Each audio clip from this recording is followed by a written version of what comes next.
આપ જોઈ રહ્યા છો satyday.com પાક્કું ગુજરાતી। વલસાડમાં બેચર રોડ ઉપર ફરીથી બાકી રહેલા રોડ માર્જિનના ગેરકાયદેસર દબાણો દૂર કરવા ડિમોલિશનની તૈયારી તેજ કરી દીધી છે। આ કાર્યવાહી પહેલા આરએનબી પાલિકાએ માર્જિનને પકડી માર્કિંગ કરી દેતા દબાણકર્તાઓમાં ભારે ફફડાટ પેસી ગયો હતો।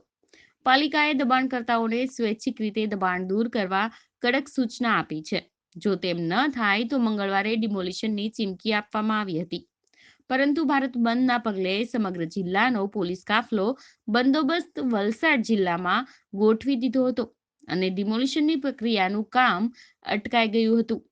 વલસાડ કુંડી ફાટકથી રેલવે ઓવરબ્રિજ સુધી વલસાડ શહેરમાંથી પસાર થતા સ્ટેટ હાઈવેને 4 લેન કરાયા બાદ શહેરના બેચર રોડ પર કેટલાક દબાણોના કારણે કામગીરી બાકી રહી હતી।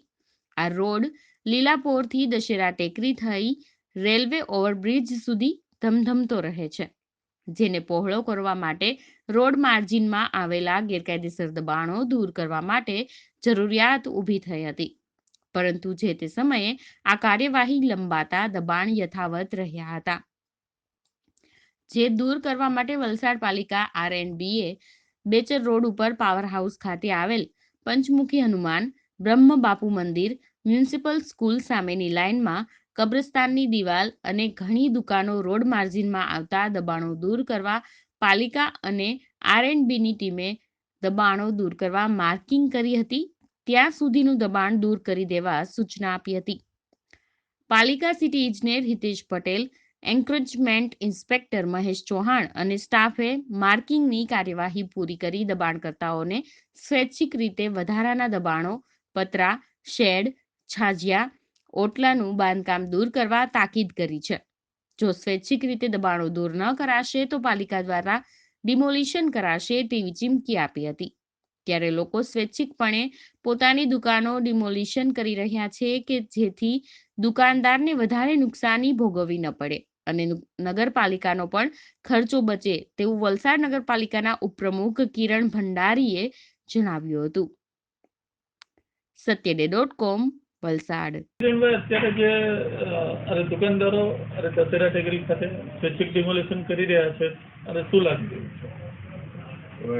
વલસાડના વિકાસને શહેર માટે જે તકલીફ પડતી હોય તો ઘણું સારું જ કહેવાય। મેં તો એવું માનું કે બંને સાઈડે રસ્તા પહોળા થઈ જાય, વલસાડ શહેર બી સારું દેખાય ને લોકોને આ 15 દિવસથી મુદત આપેલી છે સાહેબે, નગરપાલિકા ચીફ ઓફિસરે, કે ભાઈ તમે તમારી રીતે સ્વૈચ્છિક દબાણ દૂર કરો તો સારું, ને અમે કીધું કે ભાઈ તમે માપ કાઢી આપો, માપ કાઢીને આપો એટલે અમે અમારી રીતે અમારું દબાણ દૂર કરીએ, જેથી કરીને નગરપાલિકાને કોઈ બીજી બોટેશન નહીં પડે, એ લોકોનું ડીઝલ હોય, કર્મચારી હોય, એટલે બીજે કામ અત્યારે ચાલુ રહે, અમે અમારી રીતે તોડતા રહીએ એટલે અમને બી નુકસાન ઓછું થાય।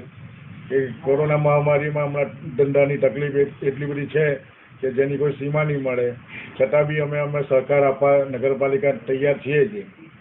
આશરે કેટલી દુકાનો ધારકો આ સ્વૈચ્છિક ડિમોલિશન કરી રહ્યા છે? લગભગ નહીં તો અહીંયાથી આપણે ત્યાં 25 થી 30 દુકાન તો ખરી છે અને બીજા ઘરો છે, એ ઘરો બી સ્વૈચ્છિક એ લોકો ડિમોલિશન કરી રહેલા છે।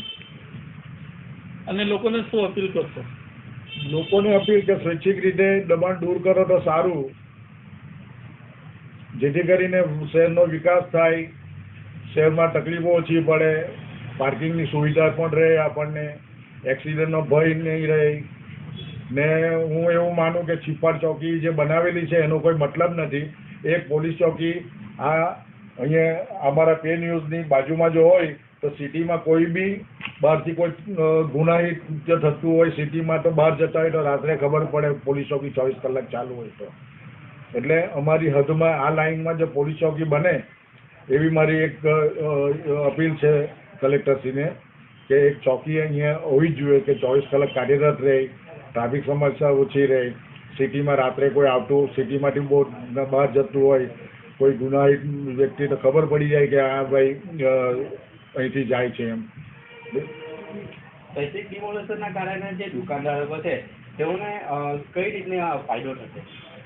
ફાયદો તો શહેરને થવાનો છે, એ લોકોને કંઈ ફાયદો થવાનો નથી, એ લોકોને તો નુકસાન જ છે. કેમ કે પરિસ્થિતિ એવી છે કે આ અમારે જે સ્વૈચ્છિક ડિમોલેશન એ ત્યાં આરએનબી અમારી સાઈડે 1.25 મીટર એ લોકોએ આ ડિવાઈડર આ બાજુ બનાવ્યો, એટલે અમારી આ દુકાન વધારે જાય છે. અમેની સાઈડે એ જ્યારે 1 મીટર પેલા લોકોનું દુકાન બચાવવા ખાતર એ લોકોએ અમારી સાઈડ ડિવાઈડર, એટલે અમને આ તકલીફ પડી રહી. છતાં બી અમે એનો અફસોસ નથી, કેમ કે રસ્તો જો પહોળો કરવો હોય તો અમે બી ડિમોલેશન કરવા તૈયાર છીએ. મેં જાતે પોતે એ લોકોએ માપણી કરી એનાથી બી 2 ફૂટ 2.5 ફૂટ મેં અંદર લીધું છે. ડિમોલેશનના કારણે દુકાનોમાં જે પાલિકા દ્વારા ડિમોલેશન કરવામાં આવે છે તેમાં દુકાનોમાં ઘણું નુકસાન થતું હોય છે. હાલ સ્વૈચ્છિક ડિમોલેશન ચાલી રહ્યું છે, તો દુકાનદારોનું જે નુકસાન છે તો ઓછું થશે? ઘણું ઓછું થશે, ઘણું ઓછું છે. ધંધા બી ચાલુ રહે, અડધી દુકાન બી તોડતા રહીએ. અમારો બી ધંધો છે, હમણાં નવી બેટરી વેચવી હોય તો હમણાં બહાર કામ ચાલુ હોય તો કોઈ કસ્ટમર ઇમરજન્સી આવ્યો તો તેને આપીએ પણ છે.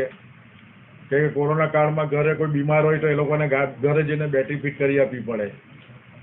બેચર રોડમાં પાલિકા દ્વારા ડિમોલિશન ક્યારે શરૂ થશે? બેચર રોડ તો અત્યારે દશેરા ટેકરી અને બેચર રોડ એ હમણાં માર્જિંગ એ લોકો જોઈ લે, માર્જિંગ કરી આપેલું છે. એના અનુસંધાનમાં એ લોકો તોડવાની નોટિસ નહીં, સ્વૈચ્છિક એ લોકોએ મૌખિક જ કીધું છે. મૌખિકના આધારે જ આ ડિમોલેશન ચાલુ છે. નોટિસ કોઈને કંઈ નથી આપી, પણ સ્વૈચ્છિક કરી લઈએ તો સારું. એમ ઘણું પછી નુકસાન થાય એટલે લોકો ડરે પછી. એમ રસ્તા ઉપર ઘણા મંદિરો અને દરગાહો પણ આવેલી છે, તે વિશે હા, એ ટ્રસ્ટની જોડે વાત કરીને ખસેડી લેવાનું, ટ્રસ્ટ જોડે વાત કરવાની. ડિમોલેશન કરે તો પછી મંદિર હોય કે મસ્જિદ હોય કે કંઈ પણ હોય એને આપણા કોઈ બી થોડી મુદત આપવાની. એ લોકોને મહિનો 2 મહિના કે 15 દિવસ 1 દિવસ મુદત આપવાની, પણ એ લોકોના ટ્રસ્ટી જોડે ચર્ચા કરવાની. એ લોકો સાથે ચર્ચા કરીને પછી એ લોકોને બી કહી દેવાનું કે ભાઈ આ રોડના દબાણમાં છે, એ લોકો જેટલું દબાણ આવતું એટલું કાઢીને સાઈડમાં હટાવી દે. Welcome to the Ran Festival, a time for this stark land to don the colorful robes of festivity. Breathe in this air of celebration and excitement. Breathe in a bit of Gujarat. YouTube પર જાઓ અને અમારી channel satyade.com ને subscribe કરો અને બાજુમાં જે નાની ઘંટી છે તેમને ક્લિક કરો, જેથી અપડેટ ન્યૂઝ તમારા સુધી પહોંચી શકે.